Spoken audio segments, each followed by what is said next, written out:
3088. I'm sharing lessons on learning. I hope to support your dreams, your goals, allow you to become the person that you want to become. Today I speak about how to be yourself when you change yourself. How to be yourself when you change yourself.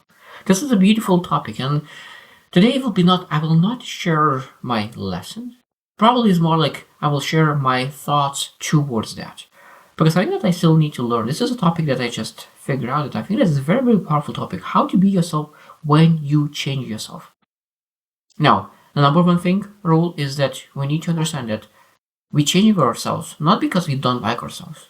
We change ourselves because we love ourselves and we understand that we can be more. It might be that maybe you don't feel that you love yourself. Maybe that's the first step. And maybe tomorrow we'll share exactly really what is the first step. How to love yourself, because of course when you love yourself you nurture it. But if you don't like yourself, you will sabotage yourself. So the first step, of course, we need to understand that we need to love ourselves. But when you really want to change, so how to be yourself when you're changing constantly? How to do when you change your identity? Because it might be that you say, okay, I know that I could be more. Because of course, I always said that we always need to have that vision. What kind of person you want to be? Then understand, be aware of where you are right now, and then work and develop that. Be content where you are, but of course, always develop to become more. So how to be yourself when you change yourself constantly. And today I'll share 8 things that I think that could be potentially into consideration when I think about actually how to be yourself. Number one thing, it doesn't matter how you change and what kind of things you change. We need to understand that we need to have some kind of values, some kind of beliefs, and then have identity core values. Because when you're changing all the other things, but you have those core foundational things, we're able to really still say, okay, this is me. Now, I understand it could be something that is major change. It might be that you can't change your identity, all cores. So it means you need to rip everything foundation out to build new foundation. Because if you want to build a massive house, you're not able to build that house on one floor of small foundation. So foundation must be strong. But at the same time, we need to understand that when we're actually changing, we need to have those core values, core beliefs, and to stay true to them.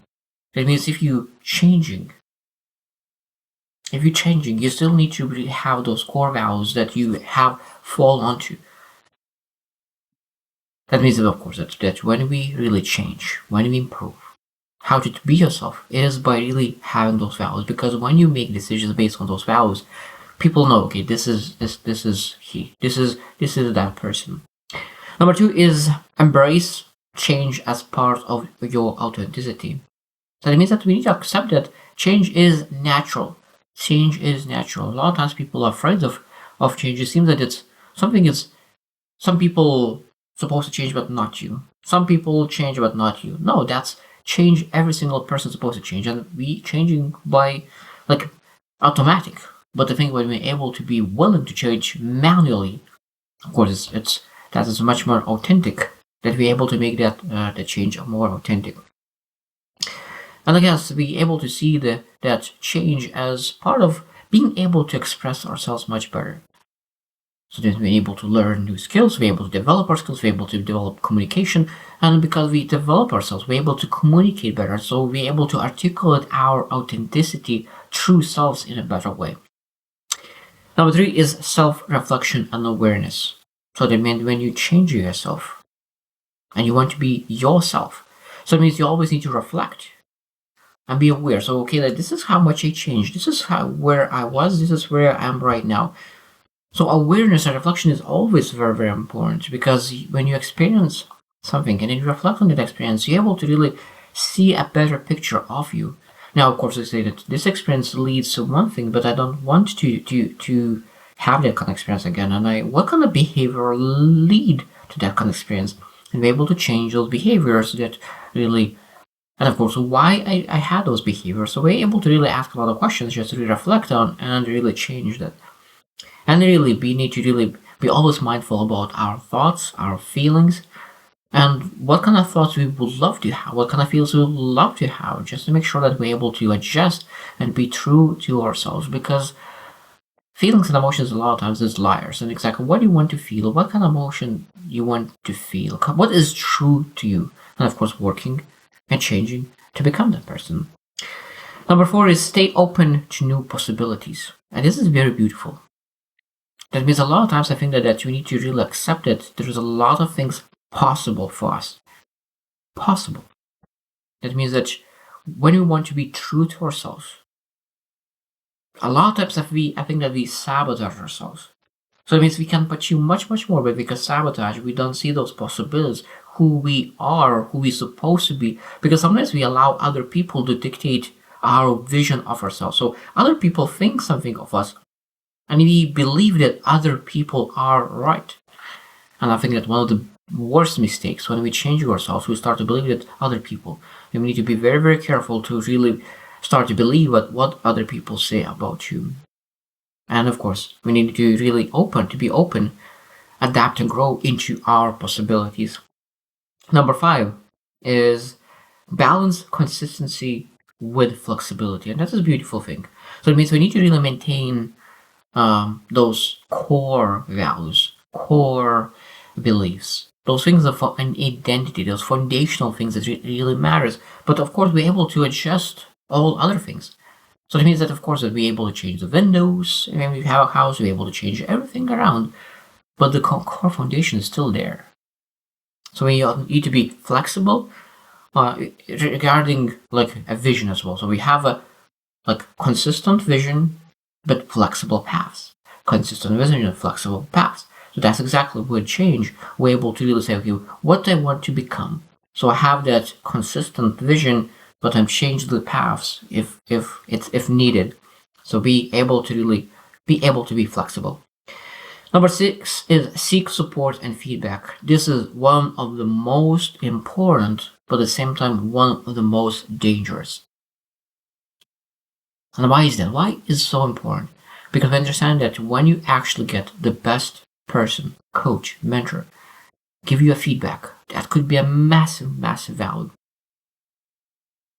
But at the same time, if you're asking for advice, or you're asking a person to really give description of who you are, so what do you feel who I am? What kind of emotions do I feel? What kind of thoughts do I have? Like, if you start asking questions, it could be one of the biggest mistakes of your life, allowing other people to dictate who you are. I have done that mistake. I know that. And I used to start to think, okay, maybe he has some point. But I realized that no. Most people have no idea who you truly are. And allowing other people to really say who you are is one of the biggest mistakes. Even though they want the best for you. Even though that those people might be that they want the best for you and they think they know the best for you, but they don't know what's the best for you. So we need to be very careful. We don't supposed to allow even our loved ones to tell who you are, what's the best for you, because you know the best who you are.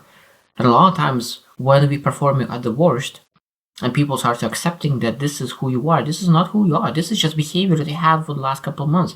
So that means that when we're actually looking who you truly are, you need to look into what is your best version of you. What is the best version of you? And that's who you are, not the worst things that you did in the past. This is not who you are. You are the best version of you. So really look into, okay, that's why sometimes I think that people stuck in the rut, because the people that they know doesn't allow them to really get to another level, to change, to become that new version of themselves and be authentic.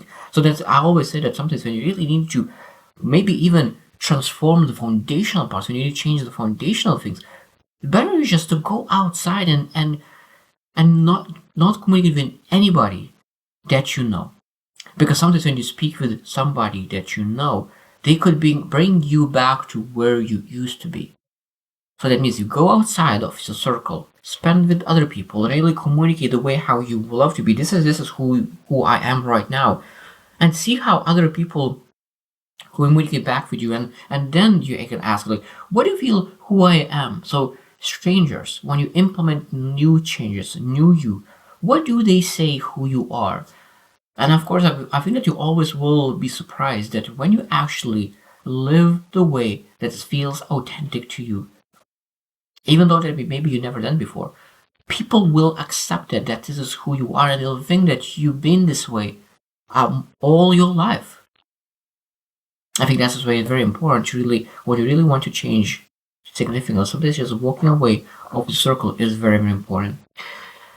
So number 7 is practice self-compassion. We need to understand that we really need to be kind to ourselves, accept ourselves, and we will make mistakes, a lot of mistakes. And of course, compassion is important. And that's where you have that self-compassion when you say, okay, I'm changing myself. And when I'm changing myself, it might be that I sometimes will act not authentically. I will try to act in a certain way, but I will feel that, okay, this is not me. I will try a different way, different path, third path, and okay, this is me, this is not me. So that means you'll make mistakes. And it's supposed to be okay making mistakes, because that's how you really looking and building yourself. Because I love the saying that it's not, finding yourself is not something. You never lost yourself. Not even said that, like, if you want to find yourself, you need to lose yourself. But it's better not to lose yourself. What is the best is to build yourself. But how to build yourself? So that you go out and build in different places, and you find that, okay, I build myself because that's what I want it to be. So that means you don't need to go, because finding yourself sometimes could be very, very lonely thing, because, and there's no action, no execution. But when you're actually building, you can actually do a massive action and really build yourself to something that you've never been before. The last one is that we still need to continually reevaluate. So it means to assess your goals, to assess your values, stay true to your evolving you. Because I said it's very important to understand your vision, what kind of person you need to become to achieve your vision, and all constantly working toward and always adjusting and building yourself to become the best version of you that could achieve your vision. And it might be that vision will change. It might be that you will change. But when we're changing, we're always supposed to feel that, okay, I'm on the right path, and not be afraid to really try new version of you. That will find exactly the true version of you. And sometimes we'll find that maybe you're much, much, much more capable of than you thought at the first place. So I hope you just win, and see you tomorrow.